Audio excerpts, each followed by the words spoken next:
Hare Krishna everyone, welcome back to my YouTube channel. ಎಲ್ಲರಿಗೂ ನಮಸ್ಕಾರ. ನಾನು ಸವಿತಾ. ಇವತ್ತಿನ ರೆಸಿಪಿ ಬಂದು ಉತ್ತರ ಕರ್ನಾಟಕದ ಸ್ಪೆಷಲ್ ಆಗಿರುವಂತಹ ಜೋಳದ ಮುದ್ದೆ ಅಥವಾ ಜೋಳದ ಉಪ್ಪಿಟ್ಟನ್ನು ಹೇಗೆ ಮಾಡೋದು ಅಂತ ನೋಡೋಣ ಬನ್ನಿ. ಜೋಳದ ಮುದ್ದೆ ಉಪ್ಪಿಟ್ಟು ತುಂಬ ಈಸಿ ಆ್ಯಂಡ್ ಹೆಲ್ದಿ ರೆಸಿಪಿಯಾಗಿದೆ.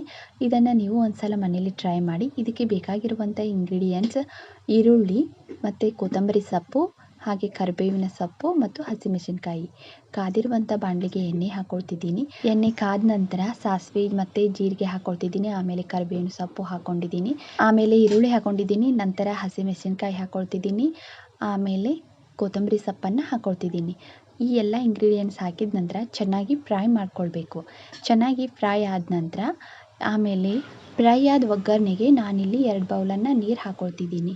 2 ಬೌಲ್ ನೀರು ಹಾಕಿದ ನಂತರ ಅದನ್ನು ಸ್ವಲ್ಪ ಬಿಡಬೇಕು. ಚೆನ್ನಾಗಿ ಕುದಿ ಬರೋವರೆಗೂ ಬಿಡಬೇಕು.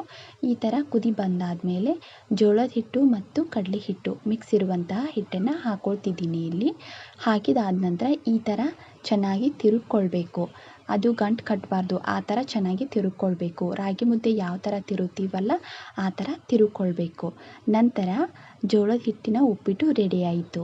ನಿಮಗೂ ಈ ರೆಸಿಪಿ ಇಷ್ಟ ಆದರೆ ದಯವಿಟ್ಟು ಶೇರ್ ಮಾಡಿ, ಲೈಕ್ ಮಾಡಿ, ಹಾಗೆ ಸಬ್ಸ್ಕ್ರೈಬ್ ಮಾಡಿ ಮತ್ತು ನೀವು ಒಂದ್ಸಲಿ ಮನೆಯಲ್ಲಿ ಟ್ರೈ ಮಾಡಿ. Thank you for watching.